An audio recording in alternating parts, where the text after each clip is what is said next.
Hi കൂട്ടുകാരെ, എൻ്റെ മറ്റൊരു വീഡിയോയിലേക്ക് സ്വാഗതം. എല്ലാവരും സുഖമായിട്ടിരിക്കുന്നു എന്ന് കരുതുന്നു. ഇന്ന് ഞാൻ വന്നിരിക്കുന്നത് വളരെ ഹെൽത്തിയും സോഫ്റ്റുമായിട്ടുള്ള ഒരു ദോശയുടെ റെസിപ്പിയുമായിട്ടാണ്. എല്ലാവരും ഒന്ന് ട്രൈ ചെയ്ത് നോക്കണം. നിങ്ങൾക്ക് എൻ്റെ വീഡിയോ ഇഷ്ടപ്പെടുകയാണെങ്കിൽ പ്ലീസ് എൻ്റെ ഈ ചാനൽ ഒന്ന് സബ്സ്ക്രൈബ് ചെയ്യണം. സൈഡിൽ കാണുന്ന ബെല്ലൈക്കൺ കൂടി എനേബിൾ ചെയ്താൽ ഇനി ഞാൻ ഇടുന്ന വീഡിയോസിൻ്റെ നോട്ടിഫിക്കേഷൻ നിങ്ങളുടെ ഫോണിൽ വരും. അപ്പോൾ നമുക്ക് ഈ ഹെൽത്തി ആയിട്ടുള്ള ദോശ എങ്ങനെ തയ്യാറാക്കാമെന്ന് നോക്കാം.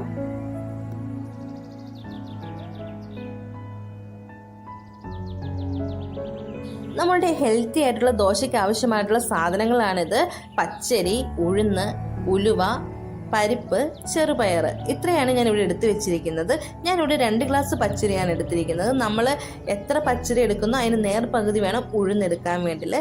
ഞാൻ 2 ഗ്ലാസ് പച്ചരിയും അതുപോലെ തന്നെ 1 ഗ്ലാസ് ഒരു ഗ്ലാസ് ഉഴുന്നുമാണ് ഇവിടെ എടുത്തു വെച്ചിരിക്കുന്നത്. ഇനി നമ്മൾ ഇതിലേക്കായിട്ട് എടുക്കുന്നത് ചെറുപയറും പരിപ്പും ഉലുവയുമാണ്. ഇവിടെ ഞാൻ 1/4 ഗ്ലാസ് ചെറുപയർ എടുത്തിട്ടുണ്ട്, അതുപോലെ തന്നെ 1/4 ഗ്ലാസ് പരിപ്പ് എടുത്തിട്ടുണ്ട്, പിന്നെ നമ്മൾ 2 സ്പൂണ് ഉലുവയും എടുത്തിട്ടുണ്ട്. ഇപ്പം നമ്മൾ എല്ലാം കൂടെ ഒന്നിച്ചിട്ട് നമ്മൾ നന്നായിട്ട് വാഷ് ചെയ്ത് ഇവിടെ വെച്ചിട്ടുണ്ട്. ഇനി ഇത് നിറച്ചും വെള്ളം ഒഴിച്ച് നമുക്കൊരു 8 മണിക്കൂറെങ്കിലും ഇത് കുതിരാൻ വേണ്ടി വെക്കണം. ഇപ്പം നമ്മൾ വെള്ളമൊക്കെ നിറച്ച് ഒഴിച്ചൊക്കെ വെച്ചിട്ടുണ്ട്. ഇനി 8 മണിക്കൂർ നേരമെങ്കിലും ഇതിങ്ങനെ തന്നെ നമുക്ക് മൂടി വെച്ചേക്കാം. അപ്പോൾ ഒരു 7-8 മണിക്കൂറിന് ശേഷം നമ്മളുടെ അരിയും പയറും പരിപ്പും എല്ലാം നന്നായിട്ട് കുതിർന്ന് വന്നിട്ടുണ്ട്. കുതിർന്ന് വന്നതിന് ശേഷം ഞാൻ വീണ്ടും 2 വട്ടം കൂടെ വാഷ് ചെയ്തതിന് ശേഷമാണ് ഇതിൽ വെള്ളം ഒഴിച്ച് വെച്ചിരിക്കുന്നത്. ഇനി ഞാൻ ഇതിലേക്ക് ഒരു തവി ചോറ് ചേർത്ത് കൊടുക്കാൻ വേണ്ടി പോവുകയാണ്. നമ്മൾ ശ്രദ്ധിക്കേണ്ട ഒരു കാര്യമുണ്ട്, ഒരുപാട് ചോറ് നമ്മുടെ ഇതിനകത്ത് കൂടി പോകാൻ പാടില്ല. ഞാൻ ഈ സമയത്ത് തന്നെ ഒരു തവി ചോറിട്ടിട്ട് നന്നായിട്ട് മിക്സ് ചെയ്ത് കൊടുക്കുകയാണ്. നമ്മൾ ഈ അരിയെല്ലാം നന്നായിട്ട് അരച്ചതിന് ശേഷം ഒരു 6 മണിക്കൂർ കൊണ്ട് തന്നെ നമ്മളുടെ മാവൊക്കെ നന്നായിട്ട് പൊങ്ങിയൊക്കെ വരും. അപ്പോൾ തന്നെ നമുക്ക് ദോശയൊക്കെ ഉണ്ടാക്കി എടുക്കാവുന്നതാണ്.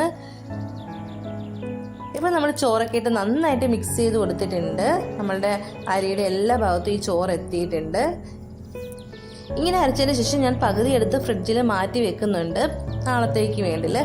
അതുപോലെ തന്നെ നമ്മളിത് പകുതി എടുത്ത് അരയ്ക്കുന്നേ ഉള്ളൂ ഇന്നത്തേക്ക്. നമുക്കിത് 2-3 ദിവസം ഇങ്ങനെ തന്നെ ഫ്രിഡ്ജിൽ വെച്ചിട്ടുണ്ടെങ്കിൽ നമുക്ക് ആവശ്യത്തിന് അനുസരിച്ച് എടുത്തിട്ട് നമുക്ക് അരയ്ക്കാവുന്നതാണ്. നമ്മൾ അരയ്ക്കുന്നതിന് ഒരു 2 മണിക്കൂർ മുമ്പ് എടുത്ത് പുറത്ത് വെക്കണമെന്ന് മാത്രമേ ഉള്ളൂ, വെള്ളം ഒഴിച്ചിട്ട്. ഇനി നമ്മുടെ മിക്സിയുടെ ജാറിലേക്ക് നമ്മൾ എടുത്ത് വെച്ചിരിക്കുന്ന അരി ഇട്ട് കൊടുക്കാം.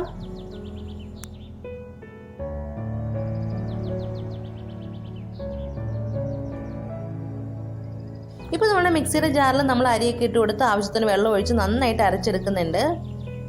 ഇപ്പോൾ നമ്മൾ നന്നായിട്ട് അരച്ച് വെച്ചിട്ടുണ്ട്. നമുക്ക് കാണുമ്പോൾ തന്നെ നന്നായിട്ട് നല്ല ഫൈനായിട്ട് നമ്മളിവിടെ അരച്ച് വെച്ചിട്ടുണ്ട്. ഇനി നമുക്കൊരു പാത്രത്തിലേക്ക് ഒഴിച്ചു കൊടുത്ത് നമ്മൾ ഇനി ആ മാവിലേക്ക് കുറച്ച് ഉപ്പ് ഇട്ടതിന് ശേഷം നന്നായിട്ട് ഒരു സ്പൂണോ കൈയോ വിസ്കോ ഒക്കെ ഉപയോഗിച്ചിട്ട് നന്നായിട്ടൊന്ന് മിക്സ് ചെയ്ത് കൊടുക്കണം.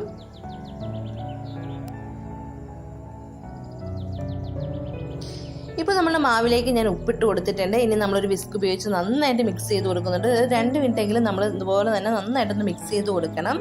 അതിപ്പോൾ നമ്മുടെ സാധാ ദോശയായാലും ഈ ദോശയായാലും അപ്പം ആയാലും ഒക്കെ നമ്മൾ ഇങ്ങനെ മിക്സ് ചെയ്ത് കൊടുത്താൽ നമ്മളുടെ മാവ് കുറച്ചും കൂടെ സോഫ്റ്റ് ആയിരിക്കും. അതിനു വേണ്ടിയാണ് നമ്മൾ ഇങ്ങനെ ചെയ്ത് കൊടുക്കുന്നത്. ഇപ്പം നമ്മുടെ മാവൊക്കെ നന്നായിട്ട് മിക്സ് ചെയ്ത് നമ്മൾ നന്നായിട്ട് മൂടി മാറ്റി വെക്കുന്നുണ്ട്. ഇപ്പോൾ ഒരു 6 മണിക്കൂറിന് ശേഷം നമ്മളുടെ ദോശമാവൊക്കെ നന്നായിട്ടൊന്ന് പൊങ്ങിയൊക്കെ വന്നിട്ടുണ്ട്. നമ്മളുടെ ഈ മാവ് ഒരുപാട് പൊളിച്ച് പൊങ്ങിയൊന്നും പോകത്തില്ല. അപ്പോൾ കാണുമ്പോൾ തന്നെ നമ്മളുടെ മാവൊക്കെ നല്ല സോഫ്റ്റായിട്ട് പൊങ്ങിയൊക്കെ വന്നിട്ടുണ്ട്. വീണ്ടും ഞാൻ നന്നായിട്ട് മിക്സ് ചെയ്ത് കൊടുക്കുന്നുണ്ട്. ഞാനിതിലൊരു കാര്യം മാത്രം വീഡിയോ എടുക്കാൻ വിട്ടുപോയി. ഞാനിതിൽ കുറച്ച് വെളിച്ചെണ്ണ ചേർത്ത് കൊടുത്തിട്ടുണ്ട്. നമ്മൾ ഓയിലാണെങ്കിലും നെയ്യാണെങ്കിലും നമ്മൾ ഉണ്ടാക്കുന്നതിന് തൊട്ട് മുമ്പ് മാവിൽ ചേർത്ത് കൊടുക്കണം. പിന്നീട് നമ്മൾ ദോശ ഉണ്ടാക്കുന്ന സമയത്ത് നമ്മൾ നെയ്യോ അതുപോലെ എണ്ണയോ ഒന്നും ചേർത്ത് കൊടുക്കേണ്ട ആവശ്യമില്ല. ഇനി നമ്മുടെ പാനൊക്കെ നമ്മൾ ചൂടായി വന്നപ്പോൾ നമ്മൾ ദോശമാവൊക്കെ ഒഴിച്ച് കൊടുത്തിട്ട് നമുക്ക് ഇഷ്ടമുള്ള വലുപ്പത്തിൽ നമ്മൾ പരത്തി കൊടുത്തിട്ടുണ്ട്. ഇപ്പോൾ നമ്മുടെ മാവിലൊക്കെ നല്ല ഹോൾസ് വരാൻ തുടങ്ങിയിട്ടുണ്ട്. ഇത് കാണുമ്പോൾ തന്നെ നമുക്കറിയാം നല്ല സോഫ്റ്റ് ദോശയായിരിക്കുമെന്ന്.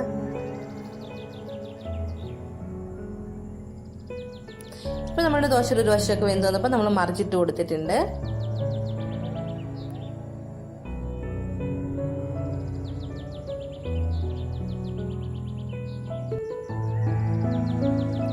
അപ്പോൾ നമ്മുടെ സോഫ്റ്റ് ആയിട്ടുള്ള ദോശയൊക്കെ ഒന്ന് ഇവിടെ റെഡി ആയിട്ടുണ്ട്. നമുക്ക് അടുത്തതും ഇതേ രീതിയിൽ തയ്യാറാക്കി എടുക്കാം.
നമ്മുടെ ഹെൽത്തി സോഫ്റ്റുമായിട്ടുള്ള ദോശയൊക്കെ ഇവിടെ റെഡി ആയിട്ടുണ്ട്. Thanks for watching.